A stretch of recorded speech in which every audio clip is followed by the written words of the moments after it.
తూర్పు జెండు సౌందర్యవంతమైన రూపంలో ఉన్నటువంటి ఆ యొక్క హరి రూపంలో ఉన్న మహావిష్ణువును చూసి నారద మహామునికి అందానికి ముగ్ధుడైపోయాట. ఒకసారి ఆయనకి నమస్కారం చేసి, నాయన నీ అందానికి నేను దాసోహమైన నా మనసులో నుంచి మాట కానీ వాకు కానీ రావట్లేదురా. ఆ అందమైన వర్చస్సుతో ఒకసారి లీనమైన నా మనసు నుంచి వచ్చే భావన ఏమిటయ్యా అంటే, సరే నారద మహామణి ఇదంతా వర్ణించావు కదా, అసలు ఇక్కడ ఎందుకు వచ్చావు, దేనికోసం వచ్చావు చెప్పవయ్యా అన్నాడట. ఏమి లేదు మహానుభావ, భూలోకంలో మానవులు చాలా బాధలు పడుతున్నారు, అనేక కష్టాలు అనుభవిస్తున్నారు. ఆ కష్టాలను చుమిక్కి కలిగించాలంటే నీకు తెలిసి ఏదైనా ఉపాయం ఉంటే చెప్పవయ్యా అని అడిగారట.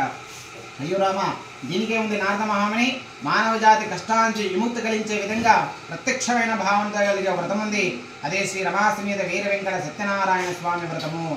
ఈ వ్రతాన్ని ఎవరైతే భక్తి శ్రద్ధలతో చేస్తారో వారికి కష్టాలన్నీ తీరిపోతాయని చెప్పగానే, అయ్యా నాయన బాగానే ఉంది, అసలు ఈ వ్రతం ఎవరు చేయాలి, ఎలా చేయాలి, ఏ రోజు చేయాలి, ఇదంతా కూడా సవిస్తారంగా చెప్పమన్నాడు నారద మహాముని. శ్రీ మహావిష్ణువు రూపంలో ఉన్న హరి రూపంలో ఉన్న శ్రీ మహావిష్ణువుని.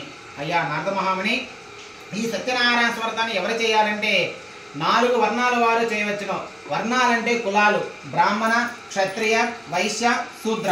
బ్రాహ్మణ కాని వారు బ్రాహ్మణత్వం తీసుకొచ్చి ఈ వ్రతాన్ని ఆచరించాలి.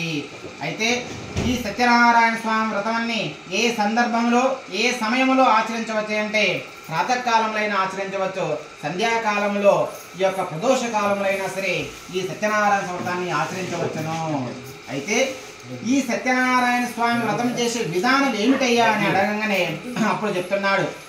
అసలు సత్యనారాయణ స్వామి వ్రతం చేసే ముందు రోజు రాత్రి సత్యదేవుడికి నమస్కారం చేసుకోవాలట.